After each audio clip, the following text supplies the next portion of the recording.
periodo de gobierno hasta 2019, y después que ustedes saben, nosotros tenemos periodo de gobierno de 4 años, ¿sí? O sea, no nos podemos perpetuar en el cargo, así que después de 8 años de gestión, adelante, después de 8 años de gestión,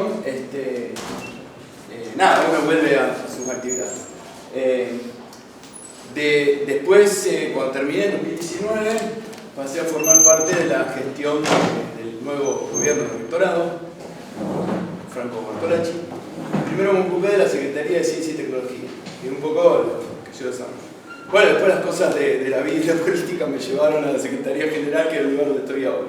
Así que no les voy a contar lo que fue mi día de hoy, porque necesitaríamos psiquiatras y gente que nos ayude para otro tipo de cosas. Así que voy a contar algo que a mí me distiende y me hace poner un poco mejor, que es nuestro trabajo en las islas, en el humedal y algunas de las cosas que hacemos, ¿sí?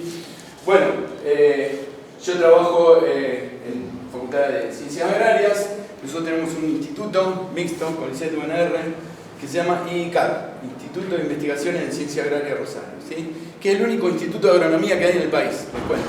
Hay institutos de genética vegetal, de fisiología vegetal, de ecología, de maquinaria agrícola, de economía, de qué sé yo, pero con todas las ciencias agrarias juntas es el único instituto que hay, ¿sí?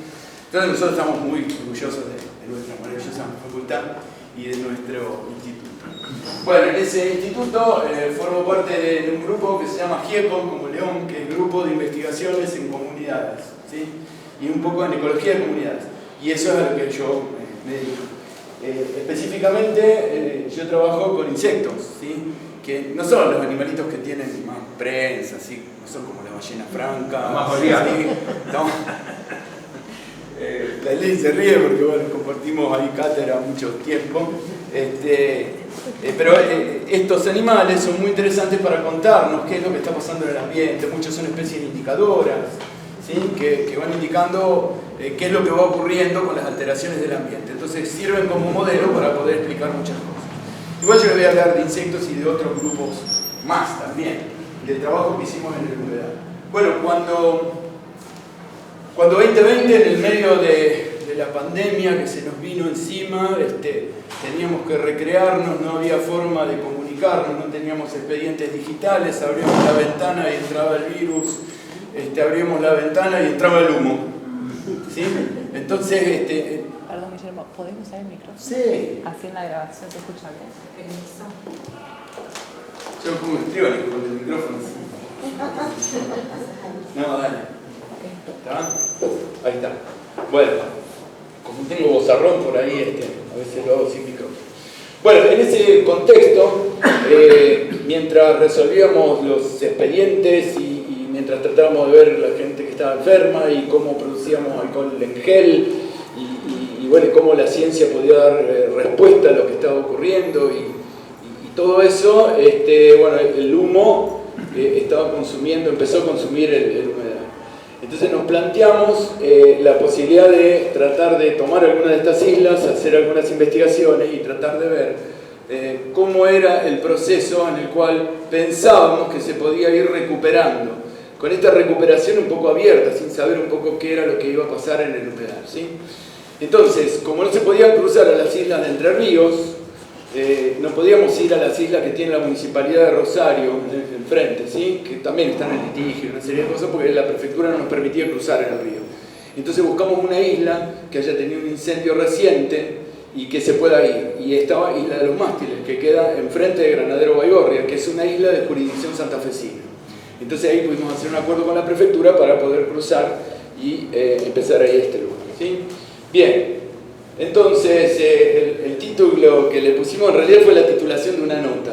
Pues nosotros empezamos a contar que lo que nos estaba preocupando de lo que ocurría era esto de la identidad del humedal. O sea que hay algún grado de recuperación, pero lo que pasa es que no sabemos si se va a recuperar el humedal o se va a recuperar otra cosa. Y eso es lo que vamos a poner en debate en esta charla, ¿sí? A ver, ¿qué me está pasando? Y es muy probable que me estén pasando las pilas. Un segundo.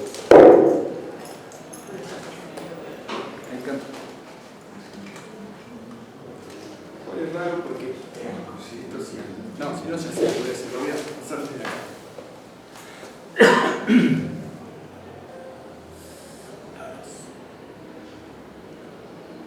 tengo que pasar con el cursor. ¿A ustedes les molesta si yo me siento? No. Genial.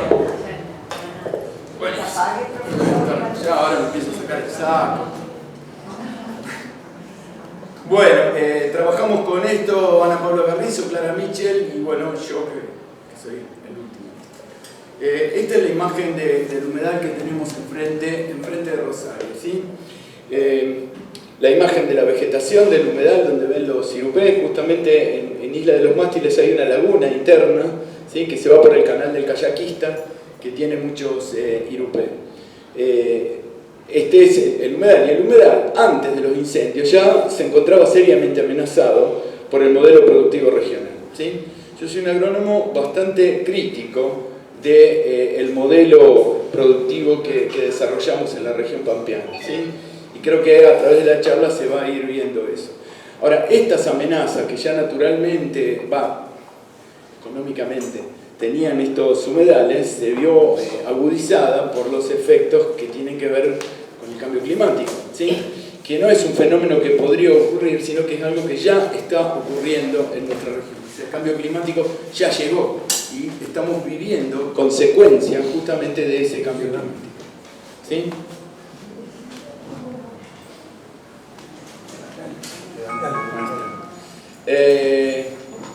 Bueno, para ver eso en un sitio que no es el de las islas, vemos todo un campo donde la agricultura está avanzando sobre una región de bosque. Y para avanzar sobre esa región de bosque que ven los cultivos al lado, se recurrió a la quema en este lugar, ¿sí? Esto es Santiago del Estero, ¿está? Y bueno, es frecuente que se ganen hectáreas al bosque para esta productividad, generando un sistema que es bastante lábil, ¿sí? Porque el ambiente no da para una agricultura como la que entendemos. Entonces, a veces el mismo modelo de producción de una tierra tan rica en productividad como es la tierra pampeana, lo exportamos como un modelo exportable, como si fuera todo lo mismo, a un lugar donde la dinámica era diferente. Entonces, un poco uno denuncia o plantea que hay que revisar este modelo productivo, ¿sí? Y la extrapolación de este modelo productivo al resto de las regiones de nuestro país. Esto es la isla. Cuando empezamos estas charlas, nosotros estábamos hablando a través de sensoramiento remoto, se había detectado qué cantidad de tierra era la que estaba afectada por los incendios. Y en la primera charla que di, lo revisaba la otra vez, eran 400.000 hectáreas. Entonces, para que la gente tenga una idea, una noción de cuándo era, lo contábamos en cantidades de canchas de fútbol, ¿sí? Lo que eran 400.000 hectáreas, ¿ok? Bueno, hoy estamos hablando, este es un dato nuevo, desde 2019 hasta ahora, insisto, a través de sensoramiento remoto, gente de la Facultad de Ciencias Agrarias lo trabajó junto con el Observatorio Ambiental UNR. Estamos hablando de que las hectáreas arrasadas por el fuego, que se quemaron, son 2.417.000. O sea que ya no hablamos más de cancha de fútbol, sino que hablamos de la superficie de la ciudad de Rosario. Y estamos hablando de 135 ciudades de Rosario que se han quemado en este tiempo. Esto no es que hay áreas que se quemaron varias veces, ¿sí? Por eso esto es área quemada, no es el área total, ¿sí? El área total es más chica, ¿sí? Solo que hay lugares que se quemaron 3, 4, 5, hasta 12 veces, ¿sí? Bien, lo cual yo voy a contar lo que pasó en una isla que se quemó una sola vez, ¿sí?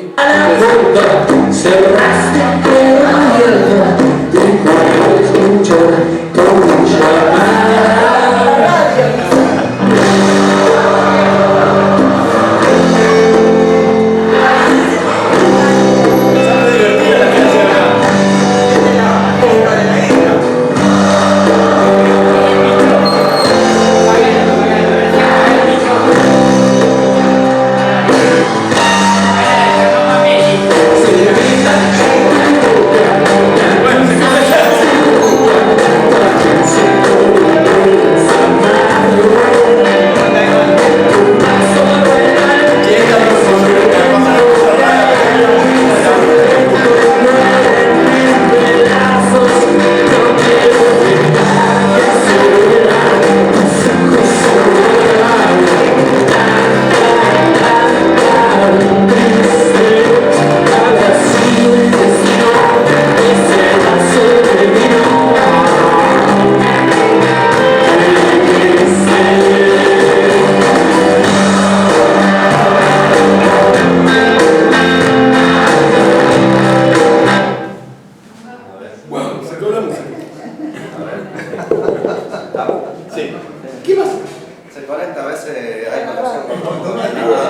Eso es para que vean que la ciencia no resuelve todos los problemas, hay cosas que están por encima del lugar. Bien, 135 ciudades de Rosario. ¿Sí? Esto tiene que ver con un efecto que es el efecto de tres combinaciones que se dan a la vez, que son una sequía sin precedentes, ¿sí? Sostenida desde hace 4 años y medio. Una extraordinaria bajante del río Paraná, que hizo que los cortafuegos naturales estén secos, por tanto, un incendio que antes quedaba más restringido a una determinada... Sí, se conectó el parlante. Estábamos ya por... Sí, estábamos por ponernos con el baile, pero en realidad lo dejamos para el final. ¿Lo movieron por dudas? Está el video. Ah, no, porque se activa cuando se mueve. Por las dudas. Entonces, Eso tiene sus mañas. Bien. Detector de sensor de movimiento. Dale, ¿Querés que te diga cualquier cosa? dale, por las dudas. A ver. Es este botón, el primer botón. El primer botón. Dale, ok. Acá. Bueno. Al lado están No me dijiste que era con baile, Y se está haciendo un curso que tiene que ver con el rock nacional. Entonces yo dije, bueno, le pasamos la música.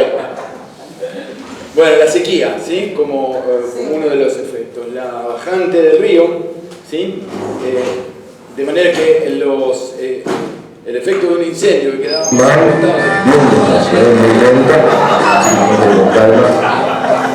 Evidentemente, no sé qué le pasa. Y a propósito. Yo te prometo que le voy a decir al rector que te compre equipo nuevo. Bueno, ¿Sí? ya está, tenemos Promesa. ya sabemos a quién pedirle. Bueno, y después tenemos que hablar de ciertas cosas que no sé, pónganle el nombre o saquen conclusiones, que es el vandalismo, los intereses y una serie de cuestiones, ¿sí? O sea, recuerdo claramente en el frente del Monumento a la Bandera, una marcha donde se convocó, donde estaban todas las organizaciones, la gente, se estaba charlando, y 2 horas antes de la marcha, exactamente enfrente del monumento, una llama que se veía por todos lados. Entonces, díganme qué casualidad, yo no lo creo. ¿Sí? Entonces, eso tiene que ver con cuestiones vandálicas. Naturalmente hay intereses variados, intereses... básicamente, si tuviera que ponerlo en un orden acá, diría que hay intereses ganaderos primero. ¿Sí? No estoy diciendo que esto se deba a la ganadería, sino que hay intereses ganaderos que están en juego. Intereses que tienen que ver con cuestiones inmobiliarias, que no es tan frecuente acá enfrente. Y por último, intereses que tienen que ver con la agricultura en estos lugares. Ahora, si tuviera que ubicar más a los intereses espurios que tienen que ver con lo inmobiliario, lo ubicaría más al sur, ¿sí? Nordesta, todos esos lugares. Si tuviera que ver lo que tiene que ver con la agricultura, era la zona de San Pedro, lo que habían, los diques que habían armado, ¿sí? Estamos con una empresa holandesa, que eso no está ocurriendo. Uno va acá y no encuentra agricultura, no lo ve ni siquiera con las imágenes, ¿sí? Sí hay un efecto que tiene que ver con la ganadería y con una ganadería que debería repensarse, ¿sí? O sea, hace mucho tiempo que hay ganado acá, no tiempo evolutivo, tiempo histórico, ¿sí? Porque el ganado no estaba en este lugar, pero se manejaban estas islas con ganadería, sin tener una carga, a lo mejor carga es la cantidad de vacas por hectárea, sin tener una carga tan importante como la que tiene ahora, pero se manejaba la ganadería. ¿Por qué la carga no era tan importante? Porque la agricultura de este modelo productivo expulsó a la ganadería de las áreas pampeanas. Entonces dejamos de tener sistemas mixtos agrícola-ganadero para tener sistemas estrictamente agrícolas. Y eso genera problemas ambientales muy serios, ¿sí? Nuestra facultad tiene el orgullo de toda la vida haber planteado los sistemas mixtos de producción para la región pampeana. Aún en el medio de la agriculturización permanente, aún cuando las políticas del Estado Nacional apuntaban a eso, para generar divisas, ¿sí? Que después se distribuían en otras cosas. Siempre hemos planteado esto de la ganadería. Bueno, vamos a seguir. ¿Qué hicimos nosotros? ¿Qué nos propusimos? Monitorear el impacto y el proceso de recuperación de Isla de los Mástiles, que es en la parte sur de Isla de los Mástiles, porque tiene jurisdicción Granadero Baigorria y la otra mitad, la mitad norte de la isla, es de jurisdicción de Capitán Bermúdez, ¿sí? Es un área de reserva, pero no es una reserva estricta, ni mucho menos, y la provincia delegó en estos 2 municipios el manejo de esta región, ¿sí? El objetivo es realizar esto con una mirada transdisciplinar. ¿sí? O sea, que participando ahí distintos grupos que veían distintas cosas. Y entonces manejamos varias líneas de estudio ahí. Por un lado, algunos estudios ligados a la fertilidad del suelo, que era lo que estaba ocurriendo en esta isla, la evolución del área, de los incendios y todo lo demás, con sensoramiento remoto y con drones, que son especialidades que tiene nuestra facultad. Todo lo que es el estudio de la biodiversidad en los ambientes acuáticos, esto lo hace un equipo de la Facultad de Bioquímica, que está encabezado por el actual decano Andrés Ciara de la facultad. Ellos estudian la biodiversidad a través de estudiar el ADN que está disuelto en el agua, ¿sí? Nosotros estudiamos la biodiversidad en otro nivel de organización de la materia, que es con las comunidades de animales, ¿sí? O sea, yo desde chiquito hasta ahora nunca trabajé en algo distinto a comunidades. Comunidades son muchas especies involucradas que están interactuando entre sí, ¿sí? Y ahí entonces aparece todo el tema de abundancia y diversidad de artrópodos epígeos de la superficie del suelo, que es lo que hago yo. Abundancia y diversidad de la flora y de las aves, ¿sí? Todo ese paquete con equipos, cada uno trabajando, y en relación los datos de unos con otros lo desarrollamos ahí. Naturalmente anclamos esto en la plataforma de estudios ambientales de la universidad, que funciona en el Centro de Investigación, en Centro de Estudios Interdisciplinarios, en el CEI, ¿sí? Y bueno, trabajamos también en conjunto con el Observatorio Ambiental UNR. Yo lo que voy a hablar un poco más es de estas líneas. ¿Saben por qué? Porque tengo más resultados de esto, ¿sí? Y de las otras estamos esperando algunos resultados para hacer una presentación pública que nos pidió el rector a final de noviembre. Así que estamos trabajando para apurar eso. Bueno, esto es Isla de los Mástiles. Tiene 900, esto es acá, Granadero Baigorria, ahí Capitán Bermúdez. Esta es la Isla de los Mástiles. Tiene, bueno, el Google no sabe que en realidad el límite provincial es este que agregué yo, ¿sí? Y no es este. Tiene 940 hectáreas y tiene 79 años de edad. Y ustedes van a decirme, flaco, ¿cómo sabés vos que esta isla tiene 79 años de edad? Porque no podés agarrar cualquier isla que está acá enfrente y saber cuántos años tiene, y menos con esa precisión. Bien, les cuento. El 6 de octubre de 1943 ocurrió una colisión, chocaron dos barcos ahí donde está marcada la estrellita, ¿sí? Ahí había una barcaza que se llamaba Plaza Libertad, que habían callado, que tenía cereales, habían callado, habían puesto las balizas, pero había un barco que viajaba constantemente, que la gente más grande, yo bueno, en ese año no había nacido, pero los que contaban, que cuando estaba este barco, que les voy a contar, que se llamaba Figueroa Alcorta, era un petrolero, que hacía el trayecto Campana-San Lorenzo, de la destilería Campana, y venía. Entonces decían que venían las olas en la Florida del Figueroa Alcorta, que eran impresionantes, ¿sí? Algo que son un poco más jóvenes veíamos con las lanchas de Rosario y Victoria, ¿sí? Yo me crié en la Florida, por eso les cuento esto. Bueno, además cuando yo me crié, esto era un banco de arena, ¿sí? Esta isla no tenía vegetación todavía, ¿está? Estoy hablando de hace muchos años, cuando era un poquito.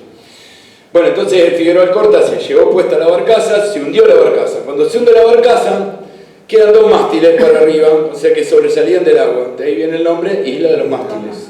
El río empieza a sedimentar hacia el sur porque encuentra un obstáculo, se forma un banco de arena, y en la medida en que avanza el tiempo, se empieza a estructurar una parte del suelo en ese lugar, que es un suelo muy nuevo en formación, la vegetación, y en 79 años la isla creció a 940 hectáreas. Nosotros creemos que tiene cerca de 1000 ahora, pero esta es la última medición que hay de la isla, que es del año 2008, ¿sí? Bueno, ahí en el lugar que está marcado con el óvalo, acá es donde hicimos el relevamiento, ¿sí? Marcamos un sitio quemado, que está con amarillo, que bueno, había tenido un incendio reciente, y lo comparamos con un sitio no quemado. Acá hay una cuestión experimental. Cuando uno quiere comparar dos cosas, debería iniciarse con hacer un muestreo y que esos dos lugares tengan lo que uno está muestreando y que den datos semejantes, que haya homogeneidad, ¿sí? Y entonces después aplicar el tratamiento, que es el fuego, y ver las diferencias. Si nosotros íbamos a hacer eso y aplicar el tratamiento, que es quemar un pedazo de isla, en esa época estábamos presos todavía. Entonces no podíamos hacer eso, tuvimos que buscar un ambiente que sea lo más semejante a lo que sabíamos que había ocurrido en el lugar que no estaba quemado, ¿correcto? Entonces elegimos dos sausales senescentes. El sauce es una de las comunidades vegetales que viene cuando la isla ya creció, ¿sí? Cuando ya es tierra. Después estábamos en un lugar que estaba recontraseco, pero no nos podíamos equivocar porque nosotros pensábamos que iba a llover, que iba a volver el agua. Entonces cuando llueve va a crecer el río. Entonces no podíamos mostrar en una laguna, porque si no, después íbamos a tener un lugar seco para poner la trampa y el otro lugar que iba a ser agua, así que no servía. Entonces buscamos 2 albardones que tengan sausales senescentes y ahí hicimos el muestreo. Para hacer el muestreo marcamos una transecta. Bueno, ahí estoy con los gendarmes, todo tapadito y toda esa historia, cruzando al río. Y este es el lugar, cómo operó el incendio en Isla de los Mástiles. Empezó con un foco ahí, que era una gente que estaba comiendo un asado, dejaron sin apagar el fuego, estaba todo tan recontra seco, el viento venía del sur, ¿sí? El 26 del 7 de 2020 ocurrió esto. El 27 del 7 de 2020 las llamas eran impresionantes, ¿sí? Fue muy importante este día en el incendio.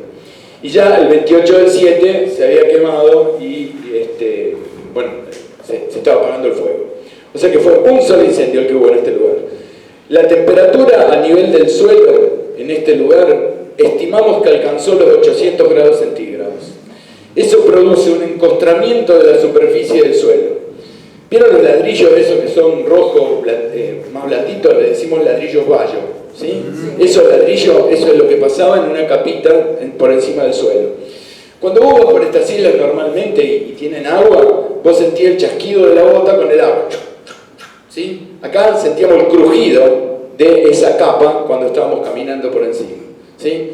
Eso es realmente muy importante, primero porque con esa temperatura se mueren un montón de animales, y un montón de semillas, un montón de plantas. Entonces hipotecaba un poco lo que iba a ser la recuperación posterior del ambiente. Entonces cuando lo vimos dijimos, wow, acá tenemos que estudiar a ver qué es lo que pasa. A ver cómo vuelve esto a recuperarse y qué es lo que se recupera. Y bueno, y por otro lado, si se forma esa capa rígida, cuando la pobre semillita que logró sobrevivir porque estaba más abajo del suelo no puede salir para afuera, es como si se hubiera encostrado el suelo, ¿sí? Cosa que en la agricultura pasamos una rastra, acá no podemos pasar una rastra, ¿sí? Bien. ¿Qué les cuento? Les voy a contar algo respecto al suelo. Bueno, esto es un trabajo que realizó y sigue realizando el doctor Montico, cátedra de manejo de tierra de nuestra facultad, y todo su equipo. Estos humedales son espacios que son muy frágiles, como sabemos, y son altamente vulnerables. Y más aún en lo que tiene que ver con los suelos, y más aún en un suelo que está en formación, ¿sí? No es un suelo maduro. ¿Por qué? Porque la isla es muy joven, ¿sí? De la edad, ¿sí? Un poquito más que nosotros, ¿sí? Muy bien. Una niña. Bueno, esto produce daños funcionales en los suelos, o sea, las funciones ecosistémicas que se desarrollan en el suelo son alteradas por este tipo de eventos catastróficos. Y este fenómeno es muchísimo más grave cuando el suelo está seco, ¿sí? Cuando no hay precipitaciones y cuando no hay inundaciones próximas, de manera que se filtre el agua de la laguna por el perfil subterráneo del suelo, ¿sí? Entonces, este efecto va a ser mucho más grave en esta situación. Bien, ¿qué pasó ahí? Y para contar rápidamente, datos del primer muestreo. Ahora el equipo está armando para esta presentación de finales de noviembre los datos del segundo muestreo y resta un punto más. Necesitamos 3 puntos porque 3 puntos van a marcar una recta, ¿sí? Y esa es un poco la idea. Disminuyó un 15% el contenido de carbono, ¿está? Del suelo. Disminuyó el 65% respecto siempre del lugar quemado al lugar no quemado, ¿no? 65% el contenido de fósforo. La compactación del suelo, el suelo quedó mucho más pesado por esta pérdida de materia orgánica, aumentó el 37%, ¿sí? Y esto me pareció extraordinario. Nosotros, obviamente con un incendio nos preocupa muchísimo el dióxido de carbono que se elimina de la atmósfera. Sabemos que el dióxido de carbono lo que hace es producir efecto invernadero y eso aumenta la temperatura global, que es la base del cambio climático, ¿sí? Todos los incendios producen dióxido de carbono, como cualquier combustión que está ocurriendo. Pero no solo está el dióxido de carbono que se libera por la materia orgánica vegetal que se quemó, sino la materia orgánica del suelo. Entonces estimaron que se produjeron 17 toneladas por hectárea de dióxido de carbono del suelo nada más, aparte de lo que se quemó arriba, ¿sí? De eso estamos hablando, de estos valores estamos hablando, ¿sí? Estos efectos producen los incendios. Bueno, estos impactos muestran una pérdida de la capacidad funcional del suelo y generan un riesgo futuro muy importante respecto a cómo van a evolucionar estos suelos y la productividad que van a tener justamente para ese proceso de recuperación, ¿sí? Recuerden que lo que necesitamos es que haya mucha productividad primaria, mucha vegetación, porque los vegetales, a través del proceso de fotosíntesis, fijan dióxido de carbono en el aire, ¿sí? Y lo inmovilizan, ¿sí? La única forma de sacar el dióxido de carbono que con los motores de combustión constantemente estamos tirando a la atmósfera. Bien. ¿Qué pasó con la vegetación? Bueno, con el paso del tiempo siempre creció la cobertura de planta. O sea, no es que vos vas a la isla ahora después de 2 años que hubo un incendio y encontró un páramo donde no hay nada, no van a encontrar un desierto. De hecho, cuando vayan van a decir, pero está lleno de yuyo esto, ¿sí? La última vez me pegué un porrazo porque me enganché. El tema es qué yuyos son los que hay, ¿sí? Si eran los que había o alguno que llegó nuevo. Entonces lo que se va viendo es que si bien creció la cobertura de plantas en estos ambientes, todas las parcelas, todas tenían algo de vegetación. No quedó suelo desnudo, en poco tiempo no quedó suelo desnudo. Quiere decir que por más que hubo 800 grados, que estuvo la temperatura y todo lo demás, algunas semillas quedaron, otras llegaron, por más que no llovió y que no hay inundaciones, vuelve a recuperarse la vegetación. Pero fíjense una cosa, aparecen especies que pueden o no ser especies invasoras, naturalmente las que aparecen primero se llaman pioneras, que son las primeras que llegan, pero de todas maneras estas especies no pertenecen al ambiente de las islas. Son especies que habitualmente no están en las islas. Y acá, para poner un ejemplo, puse primero a esta, que los agrónomos la conocemos mucho, se llama coniza, ¿sí? Rama negra, ¿sí? Una maleza que es importante, genera grandes problemas, es resistente a 3 familias de herbicidas, no sabemos qué corno hacer con esta maleza, y si seguimos pensando que los problemas de la maleza es poner un nuevo herbicida, nos estamos equivocando. ¿Sí? Porque la naturaleza y la evolución van mucho más rápido, hay que buscar otros mecanismos para esto.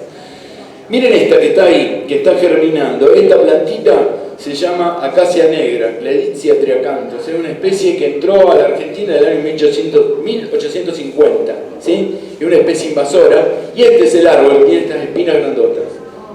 Triacanthus porque tiene 3 espinas grandotas, ¿sí? Esta especie que está acá. Esta planta no estaba en nuestra isla. No estaba, la conocemos desde que era un banco de arena, no estaba. Llegó ahí. ¿Cómo llegó? Llegó primero porque evidentemente el río cuando mueve deja sedimento y las semillas de acacia triacanthus viven 12 años en el suelo.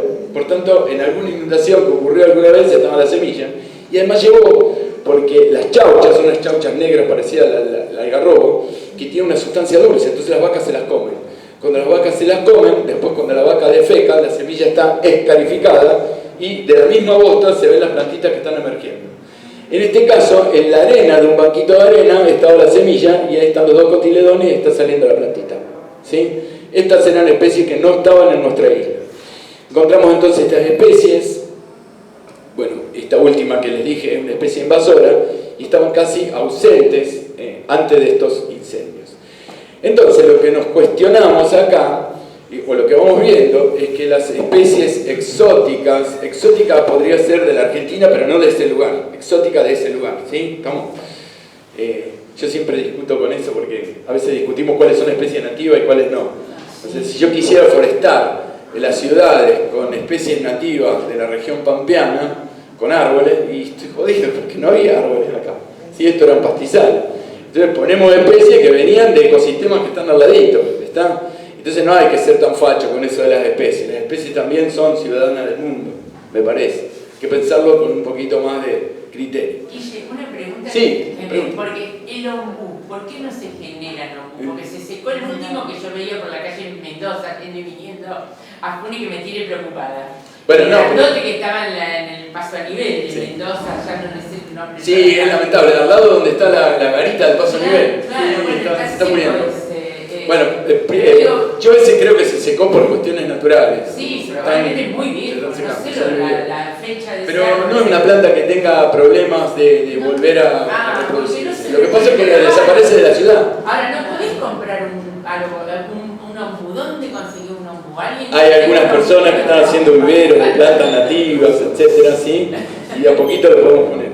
Tenemos un programa en la universidad que se llama Arbolar UNR. Sí, ahora lo vamos a hacer participar, pronto. Toda la gente se anota y bueno, puede recibir un arbolito y bueno, por suerte entendimos que tenemos que tratar de usar especies nativas, las especies que están por acá. Pero tampoco tenemos mucho vivero de especies nativas que nos vendan estos árboles. Bueno, entonces lo que hicimos con nuestra escuela agrotécnica y con la Facultad de Ciencias Agrarias, empezar a producir estos arbolitos, ¿sí? Que son los que cuando están más o menos grandes la gente se lleva. Y también ocurrió algo muy simpático, y es que a veces la gente lleva los arbolitos que produjo para que otros se los puedan llevar. Entonces tenemos paltas, cosas así, viste que poner el carozo de paltas. Bueno, pero estuvo bueno porque había mucha gente y se empieza a charlar, a colaborar, etc. Yo creo que tendríamos que, como universidad, tendremos que mejorarlo eso. Tendremos que elegir lugares donde poner estos árboles. Hay que trabajar. Sí. Pero bueno, son cosas nuevas que antes no ocurrían. Bueno, ahí tienen Gladicia Tracantos. Esto es trampa porque eso no es la isla, sino que eso es Luis Palacio, o sea, el río Carcarañá y la Ruta 34, que es un lugar donde estoy trabajando también, ¿sí? Que una cosa muy loca, porque estamos estudiando las interacciones entre los animales y las especies invasoras exóticas. Estas especies nosotros lo llamamos interacciones no evolutivas, porque los animales hace muchísimo tiempo que están acá, pero estas especies llegaron en el tiempo histórico, 150 años. Entonces todas las relaciones que encontramos 150 años en tiempos de la evolución no existen, no es nada. Entonces todas son relaciones nuevas. Y todo lo que es nuevo no está escrito, y nosotros necesitamos y vivimos de escribir y de contar cosas, ¿sí? Entonces, tenemos que escribir en los mejores papers de las mejores revistas del mundo, pero tenemos que pararnos y poder contarlo y charlarlo con todo el mundo, ¿sí? Ese es el cambio de visión que tuvo nuestra universidad respecto a la construcción de la ciencia y tecnología, ¿sí? En esta gestión de gobierno. Yo voy bajando línea entre medio también, pero voy contando un poco lo que hacemos. Bueno, y lo que ven acá, que si ven con más detalles, lo alcanzan a ver ahí, pero ahí hay un nido de un pajarito, ¿sí? Yo después lo voy a contar, y ahí hay un huevito.